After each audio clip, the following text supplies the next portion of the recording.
Salam, haleluya. Apa kabar saudara? Doa saya, saudara ada dalam keadaan sehat, dalam keadaan luar biasa, dalam keadaan yang siap diberkati Tuhan. Katakan, saya siap diberkati Tuhan. Haleluya. Dan sebelumnya, mari kita berdoa saudara. Terima kasih Tuhan untuk hari yang indah ini, untuk sukacita, damai, sejahtera, berkat Tuhan yang berlimpah. Jadikan hari ini hari berkat, hari mujizat, hari lawatan Tuhan, hari kuasa Tuhan, hari berkat Tuhan. Tuhan sembuhkan yang sakit, kuatkan yang lemah, berikan penghiburan buat yang susah, berikan damai sejahtera, sukacita, kemenangan-kemenangan yang besar, bahkan lebih dari sekedar menang. Biarlah Roh Kudus mengurapi kami, memberikan sukacita, bahkan memberikan pengertian, memberikan kekuatan, memberikan penghiburan. Di dalam nama Tuhan Yesus. Haleluya. Amin. Kita akan membaca Mazmur pasal yang kedua, saudara. Ayat yang ke-1 sampai ayat yang ke-3. Dengan judul, Raja yang diurapi Tuhan. Mengapa rusuh bangsa-bangsa? Mengapa suku-suku bangsa mereka-reka perkara yang sia-sia? Raja-raja dunia bersiap-siap dan para pembesar bermufakat bersama-sama melawan Tuhan dan yang diurapinya. Marilah kita memutuskan belenggu-belenggu mereka dan membuang tali-tali mereka daripada kita. Tema hari ini, saudara, Tuhan berkuasa. Ini yang saya mau katakan. Di akhir zaman ini, ada banyak hal yang akan mengejutkan terjadi, saudara, menjelang kedatangan Tuhan yang kedua kali. Dan kalau kita baca di sini, kita akan heran, kita akan terkejut.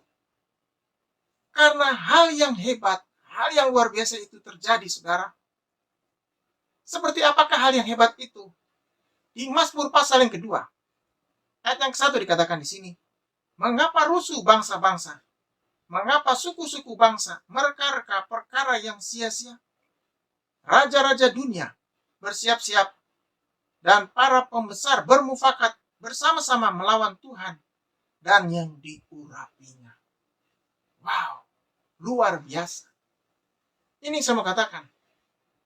Ada beberapa hal yang akan membuat kita terkejut, saudara. Yang pertama, ada kerusuhan di antara bangsa-bangsa. Ada kerusuhan yang besar, ada peperangan yang besar, ada ketidakpastian, baik itu politik, ekonomi, keuangan, keamanan.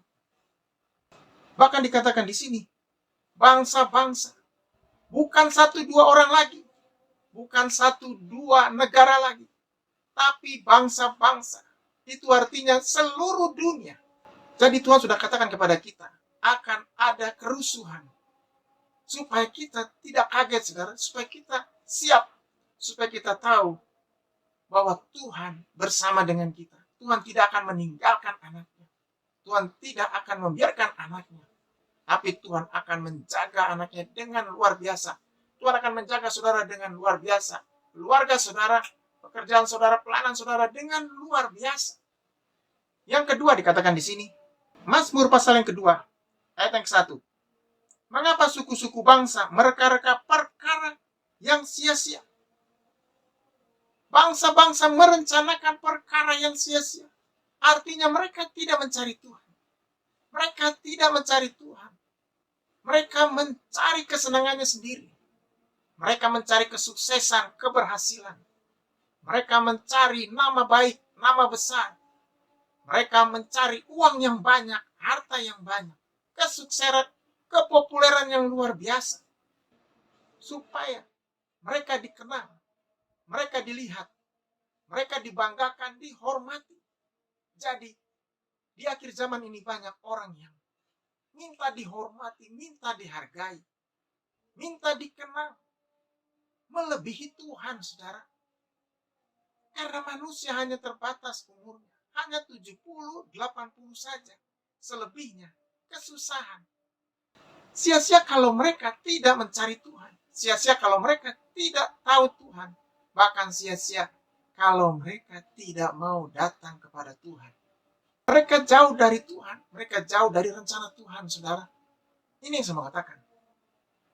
Akhir zaman ini, ada banyak orang yang sibuk dengan pekerjaannya, sibuk dengan bisnisnya, sibuk dengan usahanya, sibuk dengan keluarganya, bahkan sibuk dengan pelayanannya, sampai lupa waktu untuk Tuhan, sampai lupa waktu untuk saat teduh dengan Tuhan, sampai lupa waktu untuk bersekutu dengan Tuhan, sampai lupa waktu untuk memberikan yang terbaik kepada Tuhan, mempersembahkan yang terbaik, saudara.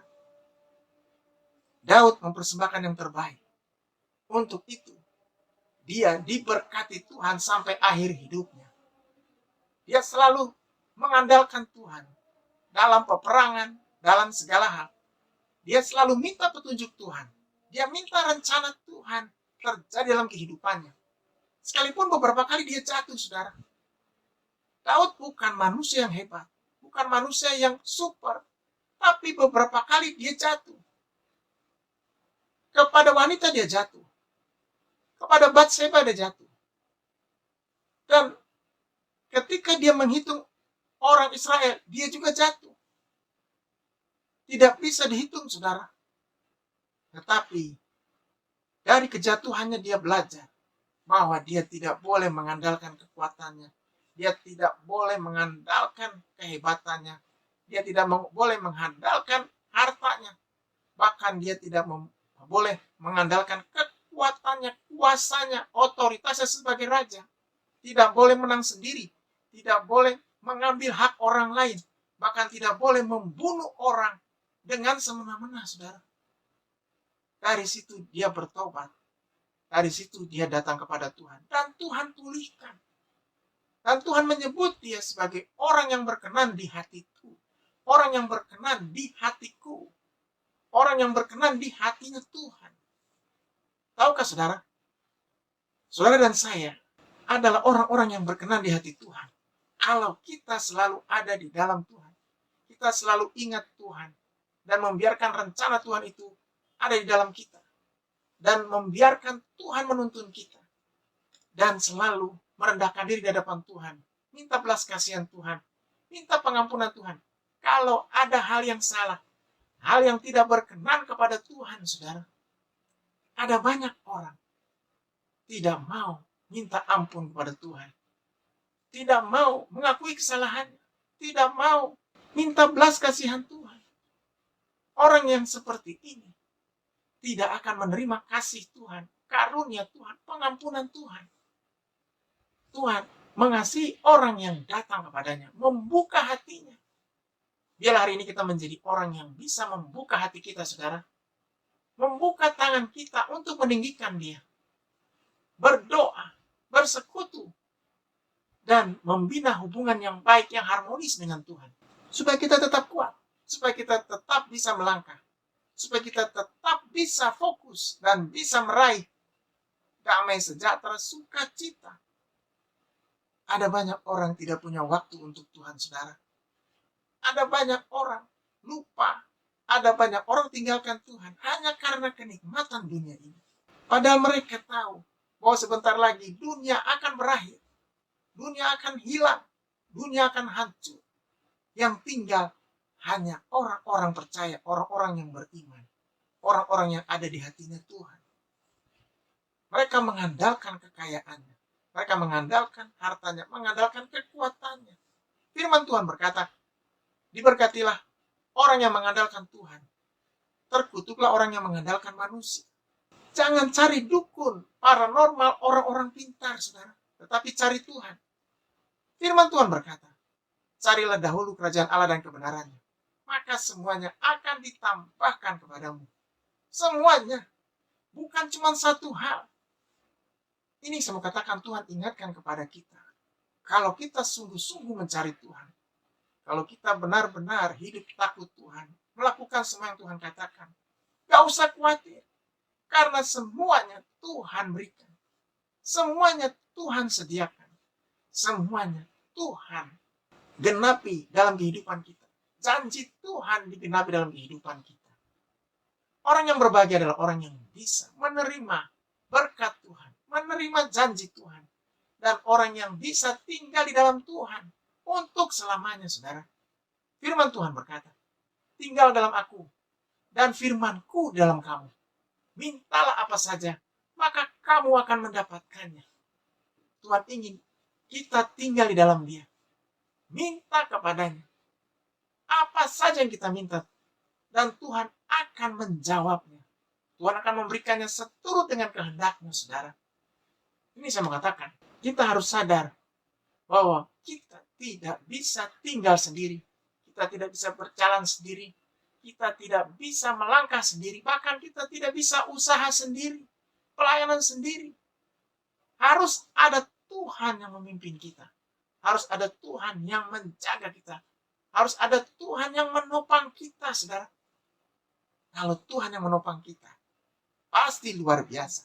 Firman Tuhan berkata, jika Allah di pihak kita, siapa lawan kita? Tidak ada. Tuhan memberikan jaminan bagi setiap orang yang ada di dalam Dia. Bagi setiap orang percaya. Yang ketiga dikatakan di sini, saudara. Di Mazmur pasal yang kedua, ayat yang kedua. Raja-raja dunia bersiap-siap dan para pembesar bermufakat bersama-sama melawan Tuhan dan yang diurapinya. Wow, luar biasa. Di akhir zaman ini, Tuhan katakan bahwa raja-raja dunia bersiap-siap dan para pembesar bermufakat bersama-sama melawan Tuhan dan yang diurapinya. Ini kan luar biasa. Kejahatan yang luar biasa. Peristiwa yang luar biasa. Manusia sudah tidak ada di dalam Tuhan lagi. Manusia sudah tidak percaya kepada Tuhan lagi. Bahkan melawan Tuhan, saudara. Kita melawan manusia saja belum tentu menang. Kita melawan polisi, penegak hukum belum tentu menang. Kita melawan penguasa negeri, pimpinan, raja, belum tentu menang. Apalagi lawan Tuhan, saudara. Siapapun kita, apapun jabatan kita, sekalipun kita raja, kita pimpinan, kita orang yang hebat, orang yang diangkat, tidak akan mampu melawan Tuhan. Sebab bagaimana bisa manusia melawan Tuhan, saudara?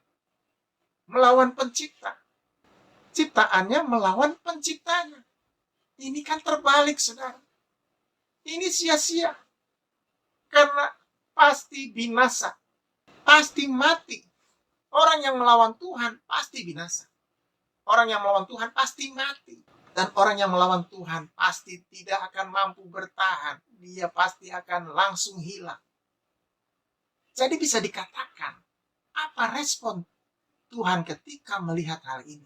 Apa respon Tuhan ketika mendengar rencana mereka? Apa respon Tuhan ketika melihat begitu banyak bangsa, raja-raja, pembesar-pembesar bermufakat untuk melawannya?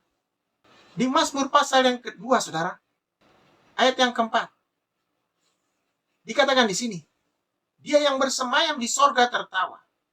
Tuhan mengolok-olok mereka. Luar biasa. Ini respon Tuhan. Tuhan tidak takut. Tuhan tidak tersinggung. Tuhan tidak marah. Tapi apa yang Tuhan lakukan? Sungguh di luar dugaan.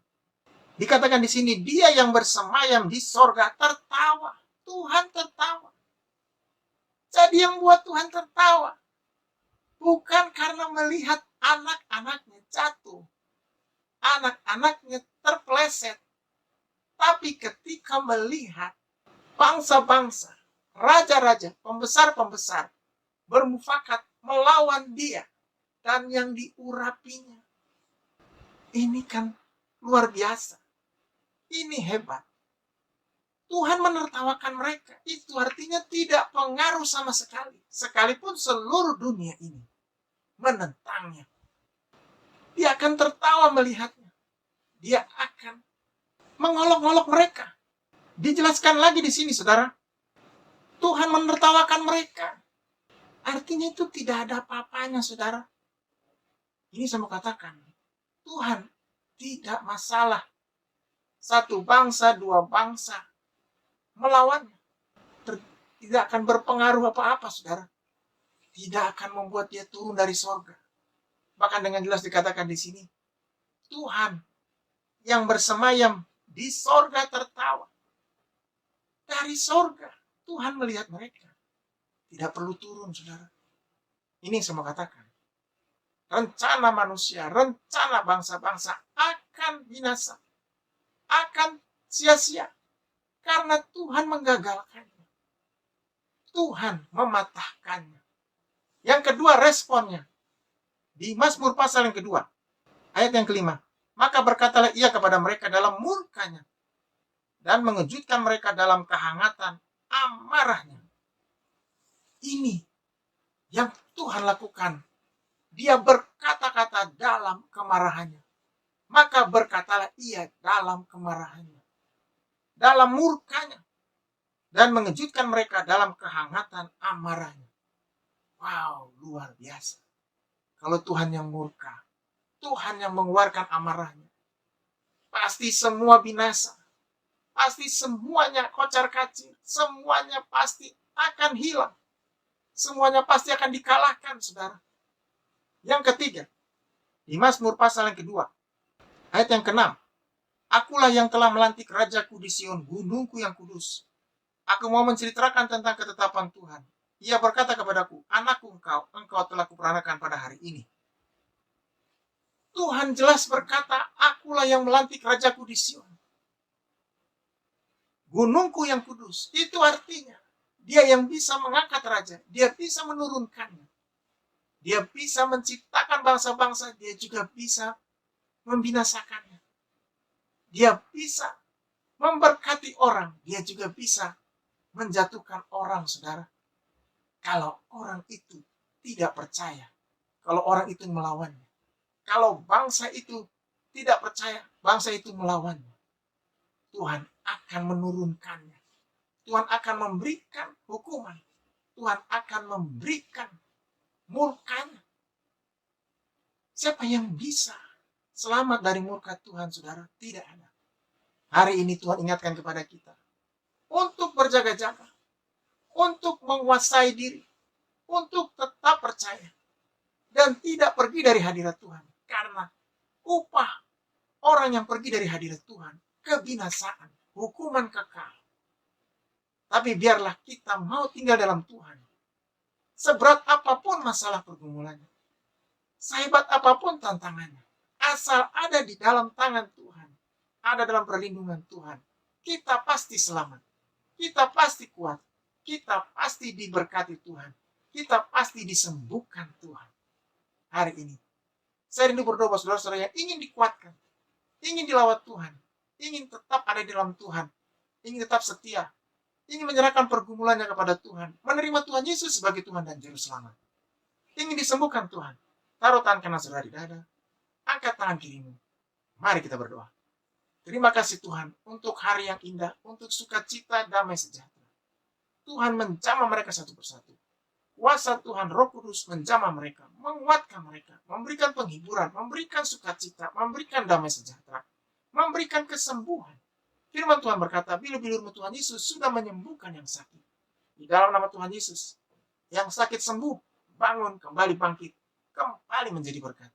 Jadikan hari ini hari berkat, hari mujizat, hari lawatan Tuhan, hari kuasa Tuhan dinyatakan.